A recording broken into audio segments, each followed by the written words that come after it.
Good morning, my friends. Welcome to Roger's Reflections on Monday, November 2nd in the year 2020. I'm going to start a number of reflections from the book of Romans, Paul's letter to the church in Rome, a church he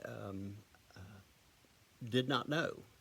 Others had planted the church, but he also felt a responsibility to the Christians there. And so I particularly like this book because it's kind of like Paul wrote it to us. He doesn't know us, but he also knows some of the things that we're struggling with, things that we're dealing with. And so I always found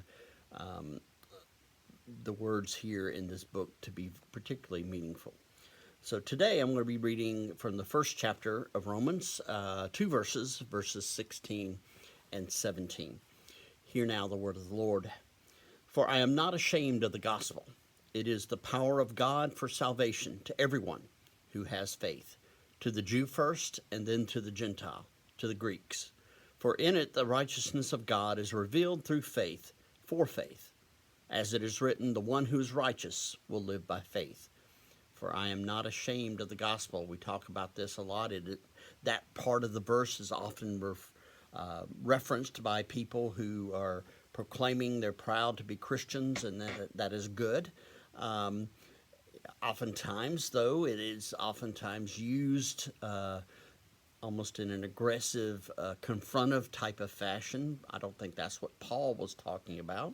He is just saying, hey, I'm proud. This is why I'm here. This is what I am proclaiming.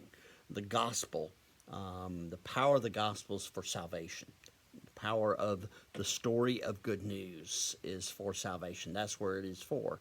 That is why we proclaim it, because we want to proclaim salvation to all. And he says it is to everyone who has faith. To the Jew first. Jesus, after all, was the Jewish Messiah. The people of God were chosen by God to be an example to the world. And so the power of salvation, the gospel came to them first, but then also to the Greek, and really to anyone. The Greek society at that time, so the Jews and the non-Jews, basically. And he says, for in it is the righteousness of God, the right part of God, God's will, God's purpose, all of that is found in the gospel. And so it is important for us to share the gospel in as many ways, through many means, and as many opportunities as we can, because the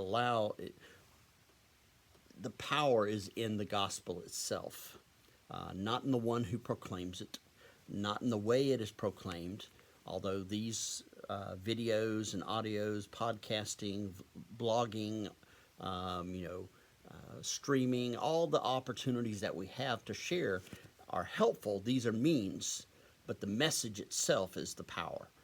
The message, the gospel, points to Christ, points to what he has done, points to salvation. And so if we can share this in as many ways as we can, that is the important thing. For the one who is righteous will live by faith. And our faith, it leads to our faith. And so I do these things. I do these devotions, these reflections each and every day with the idea, with the hope that it inspires someone, that it comforts someone. It may challenge someone. It may encourage someone to share the gospel, to share these videos, to share the love of Christ that they have, that they feel, that you feel with someone else. May the gospel that is proclaimed in these reflections, may the gospel that is proclaimed through our church, through our sermons, through our singing, through our praying, may that gospel be a blessing to as many people as we can. Join me in praying that the words that we say and the gospel that we proclaim will be a blessing to someone today and each day moving forward. I pray that this has been helpful for you. Go now, be God's church, and we'll talk to you tomorrow.